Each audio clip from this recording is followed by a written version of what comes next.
बरं, आता मी सांगितलं की ते काय त्याचं नाव देवेंद्र रवींद्रच्या नावापुढे बाईचा फोटो, ते काय आहे? मग त्यांची ओळखच मुस्लिम तिकडे.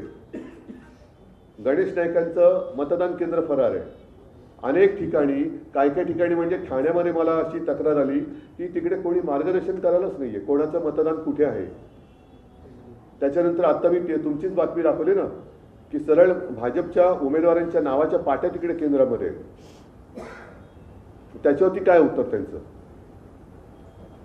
सर्वच ठिकाणी सर्वात जास्त गोंधळ जो आहे याच निवडणुकांमध्ये सर्वात जास्त पाहायला मिळाला. काही ठिकाणी मतदारांची नावं मिळत नाहीये, काही ठिकाणी बूथ मिळत नाहीये. कुठं मतदान मागच्या वेळी जिथं मतदान केलं होतं त्याचं मतदान दुसरीकडे झालेलं आहे. हा गोंधळ सर्वात जास्त यावेळी जास्त पाहायला नाही. हा लोकशाहीचा खून करण्याचा प्रकार आहे. म्हणजे ह्याला मोदींना जे वन नेशन वन इलेक्शन पाहिजे ते एवढ्याचसाठी पाहिजे की एका वेळेला सगळीकडे गोंधळ घालून काही वाटेल ते करा पण सत्ता काबीज करा. आणि तुम्ही जे म्हणालात ना की या निवडणुकीत ती चढती बाजवी आहे. लोकसभेच्या वेळेला कळलं, विधानसभेच्या वेळेला आणखीन कळलं. त्याच्यानंतर दुबार मतदारांचे आम्ही गठ्ठेच्या गठ्ठे हे त्यांना दिले. त्याच्यानंतरही आज देखील काही ठिकाणी दुबार नोंदणींची नावं आमच्या लक्षात येत आहेत. काही ठिकाणी या ओळख बदलांचा चाललेला आहे. काहींची मतदान केंद्र गायब आहेत. शाही पुसली जाते. म्हणजे ही शाही वोटावरची शाही नाही, लोकशाही पुसली जाते. शाहीच्या मुद्द्यावरती इलेक्शन कमिशननं असं म्हटलं की 2011-12 पासूनच असा निर्णय आला होता आणि जरी समजा 11-12 पासूनच हा निर्णय आला होता. काय शाही पुसायचा?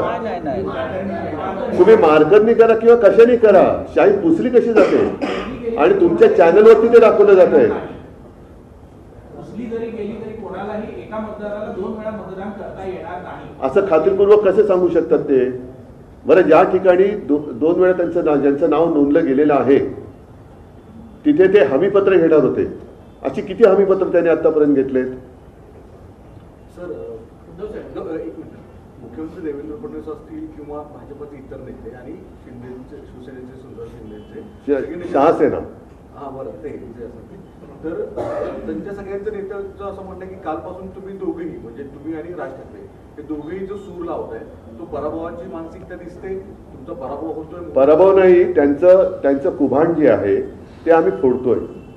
नाहीतर आम्ही एवढे ताठ मानेने त्यांच्यासमोर उभे राहिलोच नसतो. त्यांचा जो काही एकूण दरोडा घालण्याचा प्रयत्न आहे तो आम्ही वेळोवेळी लोकांसमोर आणतो आहोत. मग ते दुबार मतदार असेल, धाक दपटचे असेल, पैसे वाटताना त्यांचीच लोक पकडलेत, त्यांनी एकमेकाची लोक पकडलेत. पराभवाची कारणं तुम्ही काय होत आहे असं त्यांच्या पराभवाची कारणं, कारण ते हारले.